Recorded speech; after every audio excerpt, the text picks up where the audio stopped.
Taas mennään valon suhteen kesää kohti. Vaikka ne hiihtolumet sais kyllä tulla vielä.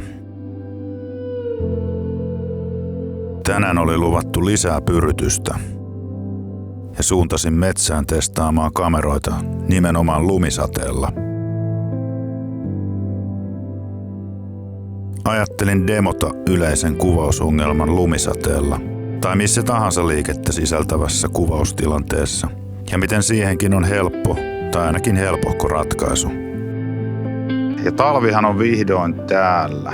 Kyllä oli pitkä syksy tossa noin niin kuin, no kaikki tietää. Mutta nyt täällä on valoisaa ja sataa lunta, minkä takia tänään itse asiassa tulin tänne liikenteeseen. Nyt sataa aika vähän lunta. Tuo sadetutka näyttää nyt aika huonolta näyttää. Saa nähdä tuleeko tästä nyt yhtään mitään, mutta jotenkin nämä kiertelee nyt nämä sateet sitten tässä näin. Vesisateet kyllä tulee tästä Kouvolan yli, mutta nämä lumisateet sitten kiertelee tuosta ympäriltä. Mutta tänään puhutaan siis siitä, että miten kuvataan silloin, kun sataa lunta. Se ei nimittäin ole mikään ihan yksinkertainen, tai siis tavallaan yksinkertainen lääke siihen on, mutta helposti se menee vihkoon, jos sitä lääkettä ei tiedä. Tänään vähän testataan tuossa, että miltä se lumisade näyttää erilaisilla kameran asetuksilla. Aika hitusta on tää lumisade tässä näin, että ei taida ihan hirveästi edes näkyy kameralla. Mutta eipä se mitään. Otetaan tuosta maasta lunta ja heitellään sitä vähän ilmaan.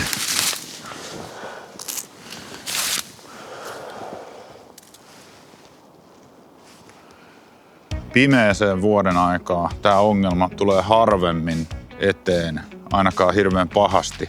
Mutta heti sellainen niin kun alkaa aurinko pikkasenkin loimottaa tuolta pilvien välistä tai pikkasen pilven takaakin, niin silloin on valoa niin paljon jo, että tämä ongelma tulee. Tässähän meillä on yksinkertainen testisetappi, kännykkäkamera, Blackmagic kamera-apilla. Ja sitten mä otin mukaan tällaisen valon, mikä antaa pikkasen lisää siihen valovoimaa sitten siihen lumihiutaleille. Ja sitten otettiin tollain tumma kivi tuohon taustalle, että erottuu siitä sitten paremmin. Tänään oli sen verran pimeää, että nostin isoarvoja saadakseni ongelman aikaan. Joku voisi väittää mua ongelmien aiheuttajaksi. Ensimmäinen klippi on liian nopealla suljinajalla. Tämä taas tavoitteellisella suljinajalla. Huomasitko eron? Tässä hidastetussa kuvassa ensin liian nopealla suljinajalla. Ja tässä taas optimaalisella.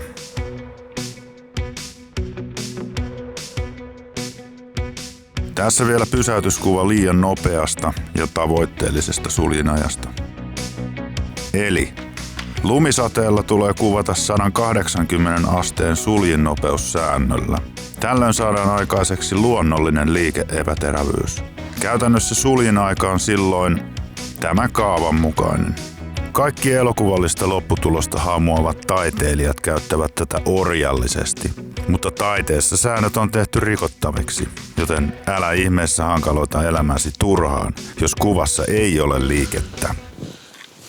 Mullahan on sitten tarkoitus tehdä näitä videoita, testivideoita, retkeilyvideoiden lisäksi.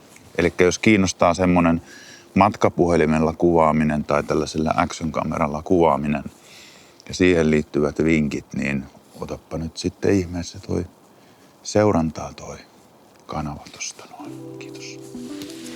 Jos et pysty laskemaan isoarvoa tai kiristämään aukkoa ja kuva vielä ylivalottuu, tarvitset ND-filterin eli harmaasuotimen vähentämään valon määrää. Säädettävä harmaasuodin on itse asiassa erittäin miellyttävä tapa säätää valotusta. Action-kamerat on pikkasen hankalia sen ND-filterin kanssa, että jokaiselle tuntuisi olevan vähän niin kuin oma setti. Mutta sitten puhelimelle taas, niin tähän saa tällaisia kuoria, jossa on valmiit kierteet ja niille löytyy sitten kaiken näköisiä joko laadukkaita tai sitten vähän laaduttomampia ND-filtreitä. Tässä on nyt yksi esimerkki, mikä sopii tuohon. Tää on ihan sellainen halpa tarvikemallinen, koska lähinnä nyt testailen tässä näin, että miten tällainen niin kuin ylipäätänsä sopii tähän settiin. Näillä keleillä tälle ei ole kyllä mitään käyttöä. Jos aurinko paistaa, niin sitten on käyttöä taas.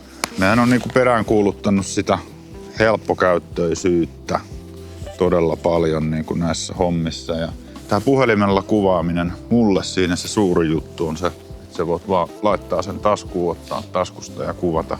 Tässä nyt niinku tulee jo ongelmaksi se, että jos tää joka kerta niinku kierittelee tähän kiinni, niin se on aikamoinen prosessi sit alkaa ja sit alat kuvaamaan jotain.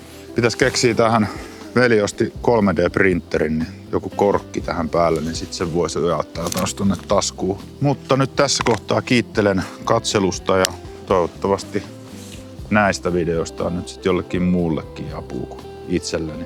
Kiittelen seurasta ja ne nappulat siellä, miten se nyt meneekään täällä YouTubessa. Moro!